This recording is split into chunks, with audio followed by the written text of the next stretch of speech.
Bab 19, 1. Jejak kenangan di negeri orang. Sore itu, langit Kyoto perlahan berwarna keemasan. Setelah beberapa hari penuh itinerari berdua, Anissa akhirnya mengusulkan waktu bebas untuk masing-masing.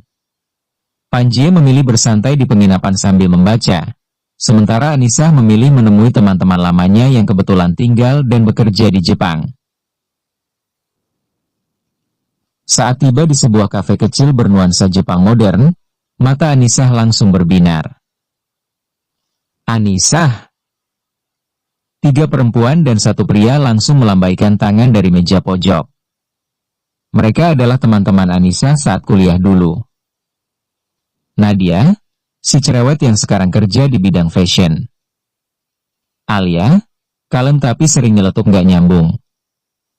Cinta, si pendiam yang diam-diam paling update soal gosip. Dan Raihan, teman cowok yang dulu diam-diam sempat naksir Anissa. Anissa langsung memeluk mereka satu-satu. Obrolan pun mengalir seperti air deras, dari nostalgia masa kuliah, curhatan soal pekerjaan, hingga akhirnya urusan rumah tangga. Serius? Kamu nikah sama Panji Riskan itu? Nadia langsung mencondongkan badan. Yang CEO itu? Yang sering masuk majalah bisnis? Tambah cinta dengan mata berbinar. Anissa nyengir. Iya, tapi versi realnya jauh lebih ngeselin dari yang kalian lihat di media. Tawa pun pecah. Raihan, yang sejak tadi diam, akhirnya angkat suara. Tapi kamu bahagia, Nis? Pertanyaan itu membuat suasana sedikit hening. Anissa menatap keluar jendela, melihat langit yang mulai gelap. Lalu dia tersenyum pelan. Aku lebih dari bahagia. Tapi juga lebih dari sekadar nyaman. Mas Panji itu kayak rumah yang sebelumnya aku pikir nggak mungkin aku punya. Raihan menunduk, pura-pura mengaduk kopinya. Nadia dan Alia saling pandang sambil tersenyum geli. Lihat nih Raihan, masih kayak dulu. Gak move on? Ejek Nadia. Raihan tertawa hambar. Udah kok. Sekarang cuma pengen lihat Anissa bahagia. Anissa menepuk pundaknya pelan. Makasih, Han. Kita semua udah di jalan masing-masing, kan? Saat malam tiba, Anissa berjalan pulang ke penginapan dengan langkah ringan. Panji sudah menunggunya di balkon, mengenakan sweater abu dan celana santai. Tangannya memegang 2 mug teh hangat. Seru ketemu teman lama, tanyanya sambil menyerahkan 1 mug. Anissa duduk di sebelahnya, menyeruput perlahan. Banget. Tapi pulangnya lebih seru. Soalnya ada kamu. Panji menoleh, lalu tersenyum tipis. Tadi kamu dipeluk Raihan? Anissa melongo. Mas ngintip? Enggak. Cuma nebak, jawab Panji santai. Tapi kamu milih pulang ke aku. Itu cukup. Anissa mendengus, malu sendiri. Mas sekarang jago banget bikin aku speechless. Panji meraih tangan Anissa, menggenggamnya erat. Soalnya aku udah nemu satu hal yang paling bikin aku takut kehilangan. Anissa menatapnya. Apa? Kamu. Dan malam itu, tak ada lagi yang perlu dijelaskan. Hanya 2 orang yang tahu, pulang bukan soal tempat, tapi soal hati yang merasa diterima. Bab 19, 2 cemburu yang disimpan dalam teh hangat. Pagi itu, suasana Kyoto mendung tapi damai. Hujan belum turun, tapi langit menggantung kelabu seperti menanti momen pas untuk menitikkan rindu. Di dalam penginapan khas Jepang tempat mereka menginap, Anissa masih sibuk memilih baju, sementara Panji duduk di tatami, memandangi uap teh hijaunya yang mengepul tenang. Mas, Aku pakai yang ini aja atau yang bunga-bunga? Tanya Anissa sambil menampilkan dua yukata dengan gaya khasnya yang heboh. Panjie melirik sekilas.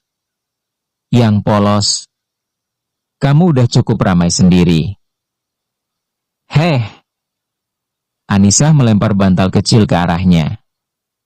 Jawaban Mas tuh selalu ngeselin tapi entah kenapa bikin aku senyum. Panjie mengangkat alis.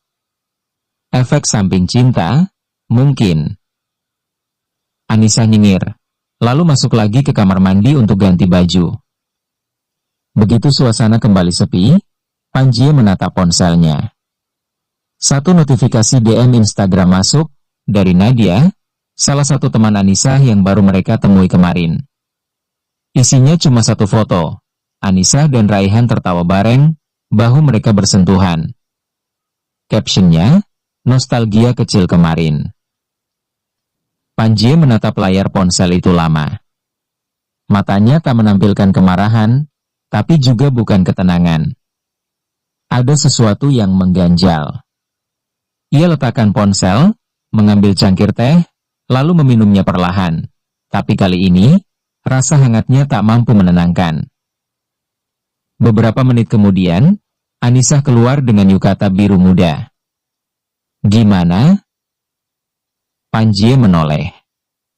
Cantik. Masih kelihatan kayak aku dulu? Panjie mengangguk, tapi nadanya lebih dalam. Iya. Dan kelihatannya bukan cuma aku yang masih lihat kamu kayak dulu. Anissa berhenti. Mas ngomongin siapa? Raihan. Anissa terdiam. Dia mendekat, lalu duduk di samping Panjie. Tangannya meraih tangan Panjie yang dingin. Mas, kemarin itu cuma nostalgia. Gak ada perasaan apa-apa. Bahkan aku lupa dia dulu pernah naksir aku, sampai Nadia nyebutin. Panjie masih menatap lurus. Aku percaya. Tapi Mas tetap ngerasa gak nyaman? Ia mengangguk pelan. Bukan karena aku gak percaya kamu. Tapi karena aku sadar, aku gak bisa ngontrol masa lalu kamu. Dan itu bikin aku sadar satu hal.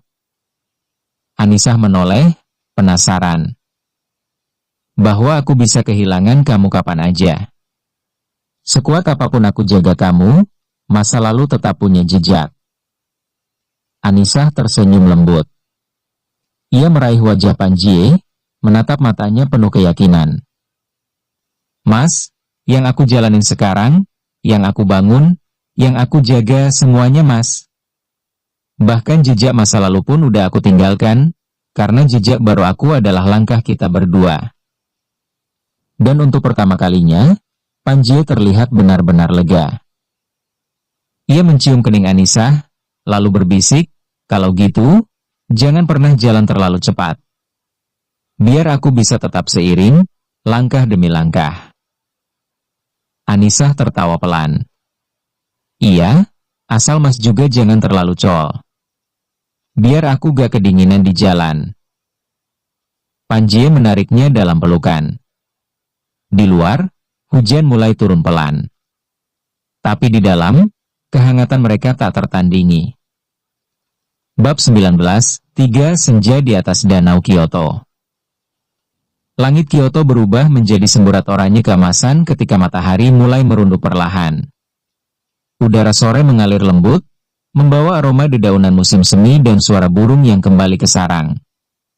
Dan di tengah danau tenang di kawasan Arashiyama, sebuah perahu kayu kecil melaju perlahan, mengayun dengan lembut seiring gerakan dayung sang pendayung lokal.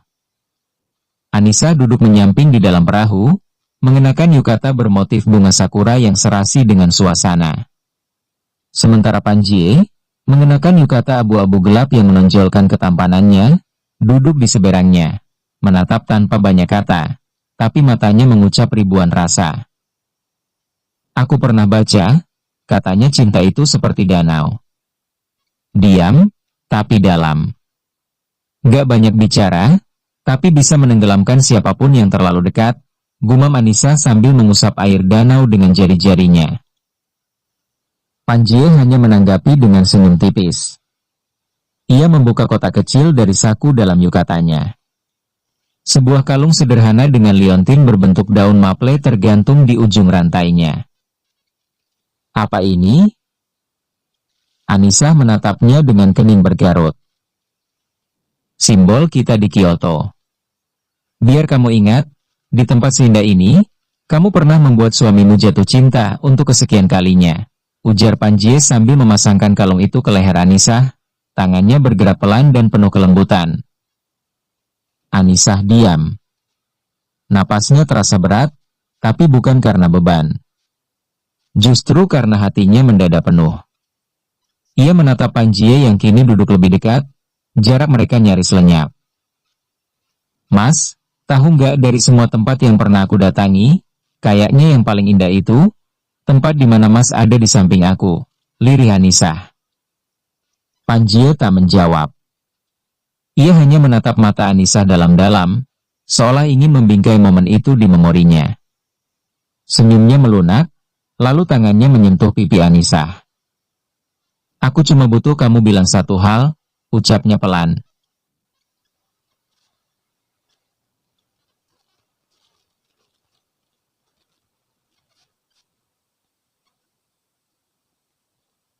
Apa?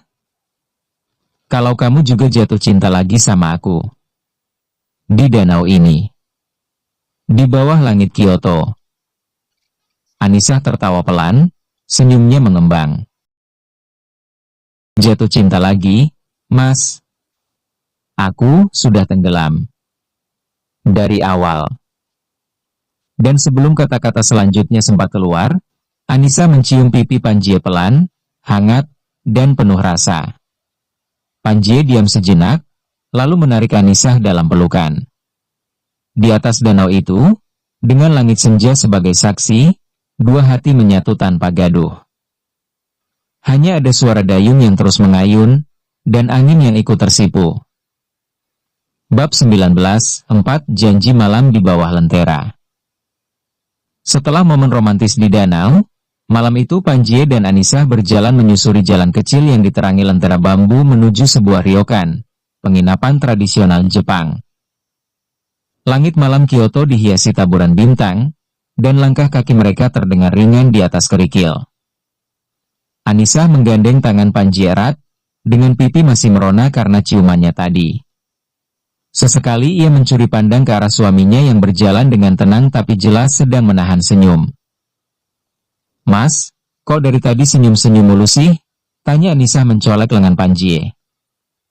Karena hatiku belum turun dari perahu, jawab Panjie santai. Masih ngambang di tengah danau bareng kamu. Anissa tertawa geli, menutup mulut dengan lengan yukatanya. Ih, Mas sekarang makin romantis. Gawat nih. Panjie berhenti tiba-tiba dan menarik Anissa ke sisi jalan, di bawah lentera merah yang menggantung rendah.